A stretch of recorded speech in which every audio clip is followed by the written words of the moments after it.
Halo para pemirsa Suyanto.id, ketemu lagi. Mudah-mudahan Anda semua selalu sehat walafiat. Masih ketemu dengan channel pendidikan Anda, sebuah channel untuk berbagi pengetahuan dan belajar sepanjang hayat, Suyanto.id. Nah, malam ini kita akan berdiskusi mengenai brain gym dan pemanfaatannya di dalam situasi bencana, yaitu untuk melakukan stress release. Dan bersama kita ada dua tamu istimewa. Yang pertama Ibu Dr. Noni Swediati, MA. Beliau adalah Brain Gym International Trainer. Dan malam Bu Noni. Dan yang malam Pak adalah Mbak Cevira Lisanias, yang panggilan akrabnya Mbak Lisa. Beliau adalah psikolog klinis. Selamat malam Mbak Lisa. Selamat malam Pak Suyanto. Nah, apa yang akan kita bicarakan, saudara-saudara, ini bagaimana para korban bencana apa saja yang banyak trauma itu, yaitu menghadapi berbagai persoalan psikologis, maka brain gym ini berperan di dalamnya. Nah, untuk itu tokoh yang pertama kali akan menjelaskan Mbak Noni. Oh, Mbak Noni.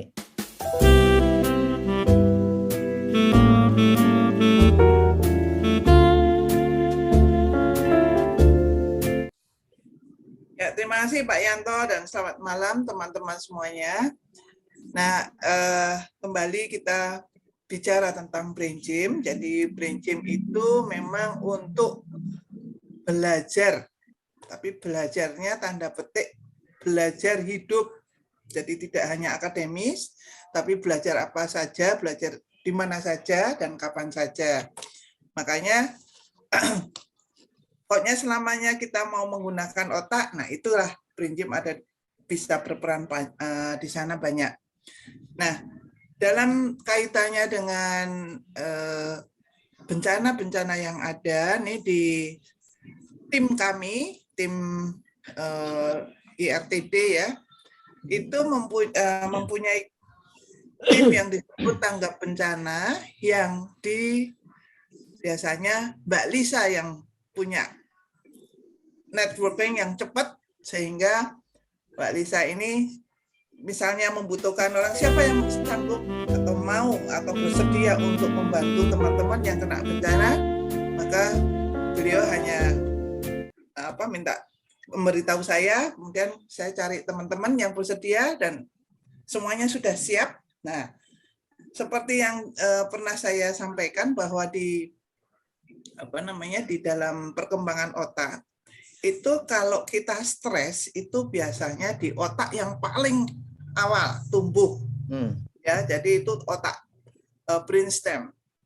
Itu kalau sudah sampai di situ, orang itu pikirannya stres, kami sebutnya stres. Oke, stres. Jadi mau berpikir pakai logika yang kayak apapun itu biasanya sulit atau butuh waktu yang agak lama. Nah, dengan melakukan brain gym itu segera teratasi. Jadi trauma itu segera bisa dilogika, bisa diterjemahkan atau diserapi dengan baik, kemudian mereka bisa belajar lagi. Jadi menyesuaikan diri dengan kondisi yang sekarang dihadapi. Nah, itu kehebatannya atau gampangnya di brain gym itu membantu teman-teman untuk melepas stres. Nah, untuk lebih pastinya mantapnya, silahkan Mbak Lisa, saya kembalikan dulu ke Pak Yanto. Ya. Dan Mbak Lisa menceritakan apa yang bisa kita lakukan.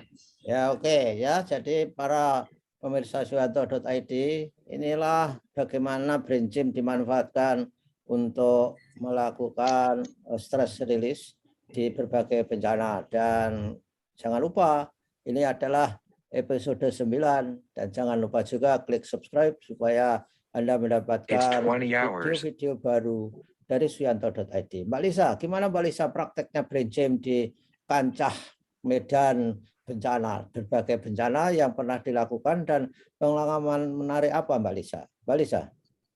Ya, bencana itu biasanya membuat respon yang terjadi pada saat bahaya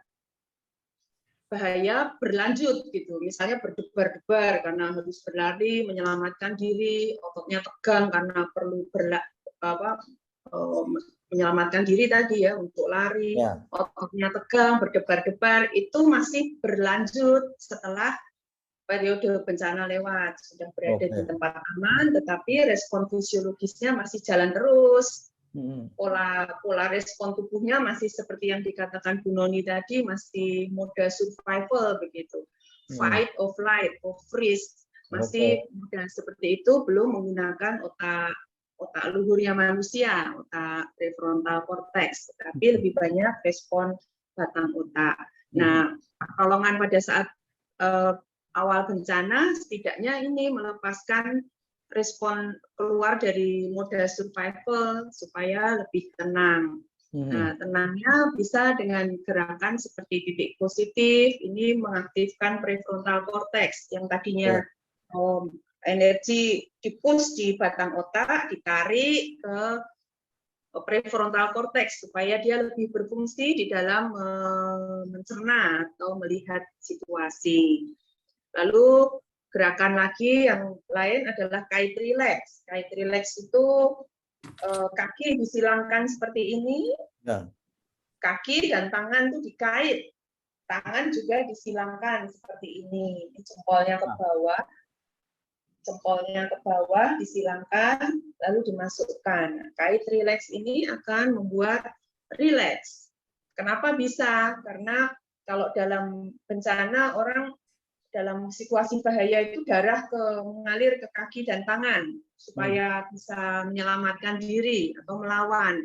Nah, jadi tubuh bagian tengah, organ-organ ini tidak jadi prioritas, dia prihatin gitu karena darahnya, oksigennya tentu saja banyak ke sana. Kite relax ini mengembalikan darah ke sistem peredaran di tengah, ke organ-organ lebih penuh dengan darah dan oksigen, paru-paru, jantung, lambung, hati berfungsi lebih baik, tidak di mode di anggota badan.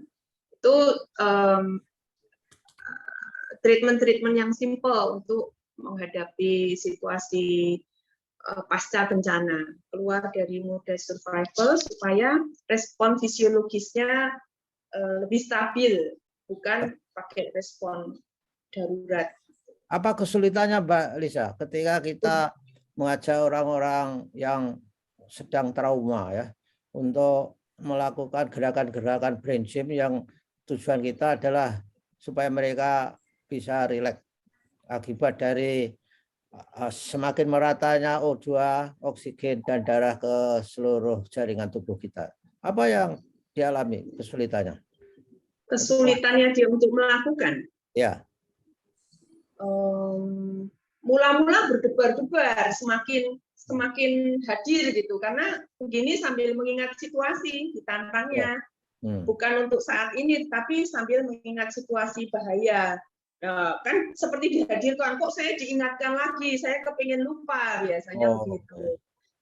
Tapi malah diingatkan. Ya, ini dilakukan malah justru memang menghadirkan, mengingat supaya respon tubuhnya itu kembali seperti dulu, tetapi kan dikonfrontasi atau dikombinasikan dengan respon yang tadi, darahnya ditarik ke tengah, fungsi otaknya di prefrontal cortex, sehingga hasilnya mula-mula berdebar-debar, semakin takut, lalu menangis, tegang, bahkan bisa gemetar, itu dipertahankan lama, bisa sampai 5 menit, 15 menit, kalau parah bisa 15 menit, ya disentuh saja, biarkan saja respon keluar, menangis-menangisnya itu keluar, setelah itu pasti akan turun, karena prefrontal cortex sudah berfungsi.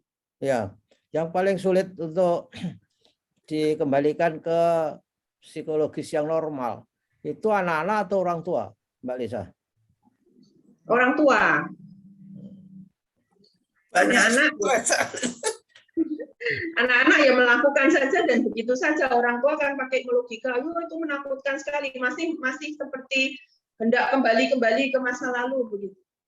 Oke, ya. Kasusnya yang pernah ditangani Mbak Lisa itu di mana dengan menggunakan metode brain gym ini? Apakah di Merapi kemarin ataukah di Semeru ini ada nggak yang ke sana atau yang misalkan saja gempa yang meluluh lantakkan rumah-rumah di Bantul kemarin, di mana saja Mbak Lisa? Saya pergi ke Aceh tahun 2004, Bantul, Merapi 2010, tetapi waktu itu belum kenal brain gym, belum kenal Bungoni. Jadi menggunakannya ya itu masih masa belajar begitu ya, kalau menghadapi situasi seperti itu seperti apa sih, masih masa-masa mengenali lapangan. Ada sedikit dikenalkan tetapi belum kenal brain gym. Itu pendekatannya masih psikologi. 2013 di Banjarnegara longsor, lalu di bom Surabaya, di Lombok, Palu itu sudah menggunakan brain gym. Sumba kemarin badai sudah menggunakan brain gym. Nah, jenengan kan sebagai psikolog klinis. Nah, adakah pembenaran justifikasi dari ilmu psikologi klinis terhadap gerakan brain gym itu? Ada nggak kira-kira secara konseptual gitu, Mbak? Memang dia pendekatannya, justifikasinya psikologi persisnya kurang karena pendekatannya bukan psikologis, Pak. Pendekatannya ke fisik. Oh, dan lebih seperti neuroscience kali ya itu. Ya, neuroscience masih bisa menerima penjelasannya di sana. Oke, ya, dan itu efektif ya ketika lebih cepat mana pendekatan psikologi klinis dan brain gym ketika lebih kita cepat mengadakan stress release itu. Lebih cepat brain gym. Oh, karena apa? Mudah, Pak, mudah. Sifatnya badan, bukan logika atau emosi pendekatannya. Lalu bisa pendekatan komunitas dengan mudah. Gimana saja bisa dilakukan, tidak perlu ruang konseling. Psikologi masih banyak pendekatan-pendekatan yang personal dan perlu persiapan, perlu alat. Oh ya. Ya, Mbak Noni, itu kembali ke Mbak Noni ya. Kalau begitu, bisa nggak meyakinkan orang-orang psikolog bahwa brain gym itu juga hebat. Jadi Anda juga harus melakukan, harus ditandem lah. Anda dengan brain gym itu pernah nggak berbicara itu di depan para psikolog? Murid saya banyak orang psikologi, Pak. Ya. Tapi begini, saya tidak akan menomorsatukan brain gym ataupun psikologi klinis. Kami atau kita semua itu harus bersanding sehingga tujuan untuk membantu klien itu segera tercapai gitu loh. Ya, jadi kalau psikologi sendiri, saya juga psikolog ya, saya juga pembuat tes, itu butuh waktu memang. Ya. Kemudian kalau di brain gym kita hanya bergerak, kita bermain dengan energi. Nah itu kalau yang bermain itu belum berpengalaman dengan brain gym itu juga nanti rilisnya itu tidak secepat kalau yang melakukan orang psikologi, karena memang di psikologi itu ada caranya yang masuk untuk berkenalan, masuk untuk hal-hal yang individual itu lebih mudah. Nah itu keuntungannya kalau teman-teman psikologi bekerja dengan brain gym. Tapi brain gym tidak harus dengan orang psikologi bisa. Ya. Gitu loh. Tapi untuk misalkan saja memberitahu kamu harus bergerakannya misalkan saja kite relax ya, tadi namanya itu ya, kite relax itu terpengaruh nggak pada orang yang misalkan saja jam terbangnya sudah tinggi, atau saya misalkan saja datang ke daerah-daerah yang bencana sambil bawa buku yang saya punya kemarin dari Mbak Noni itu, lalu saya suruh begitu saja, itu berpengaruh nggak? Apakah Justru ya bisa dilakukan semua orang? bisa dilakukan tanpa penjelasan. Pokoknya lakukan seperti itu bisa sangat membantu. Tapi dengan adanya penjelasan itu akan membuat orang lebih mantap mengerjakannya. Jadi secara ilmiah itu kalau di dalam prinsip itu kan pendekatannya dengan energi ya. Nah, energi itu kan tidak dibahas secara detail atau secara belum dibahas, tapi di dalam neuroscience sudah dijelaskan. Nah, di dalam prinsip itu kami selalu disarankan untuk bawa buku. Bahwa ini ilmiah. Ya. Jadi kalau tanpa buku, sebentar aja udah rilis, malah disangkanya dukun, tahu seperti saya dulu pertama kali saya bawa tim saya untuk softball itu, saya dipikir, loh Jogja kok bisa menang? Saya dipikirnya pakai dukun. Saya bilang mari kita duduk bersama, kita belajar, Pak ajari. Anda semua bisa belajar ini. Gitu loh. Nah itu kami selalu dipesankan seperti itu oleh Bu Elis ya. Artinya jangan, kalau lupa ya buka aja, nggak apa-apa. Gitu loh. Nah itu kelebihannya. Ya. Bisa bawa kepean ya, jadi boleh, dan memang disarankan, dan kami juga ada poster, ada macam-macam kan, banyak Pak. Nah, kapan orang bisa nyuruh orang lain untuk membuat gerakan tertentu? Maksudnya kapan kita bisa mengamalkan ilmu brain gym itu untuk terapi orang lain? Apakah kalau kita sendiri sudah merasakan dampaknya brain gym itu? Misalnya, kalau saya punya gerakan begini, saya sampai sekarang belum bisa mendengarkan denyut jantung saya di dalam. Katanya Noni, kalau sudah dengar denyut jantung itu sudah tanda-tanda rileks itu. Nah, yang bisa saya kira gini, itu bisa menguap itu ya. Tuh, ini. Ini rahang. Ya, ini. Rahang itu gini ya. Rahang ya. Pas sambungan rahang nih. Oh iya, ya sambungan rahang. Ya. Itu ini ya, ini. Ya. Nah, kalau kita sendiri secara pribadi belum punya pengalaman, dampaknya itu, jangan-jangan kalau kita ngasih tahu orang supaya melakukan itu, ini enggak manjur, jangan-jangan. Enggak juga ya. Kan karena kalau Bapak belum punya pengalaman ya memang agak sulit, karena Bapak tidak bisa, kalau ditanya Bapak tidak bisa menjelaskan kenapa sih kok seperti itu bisa membuat rileks gitu loh. Ya.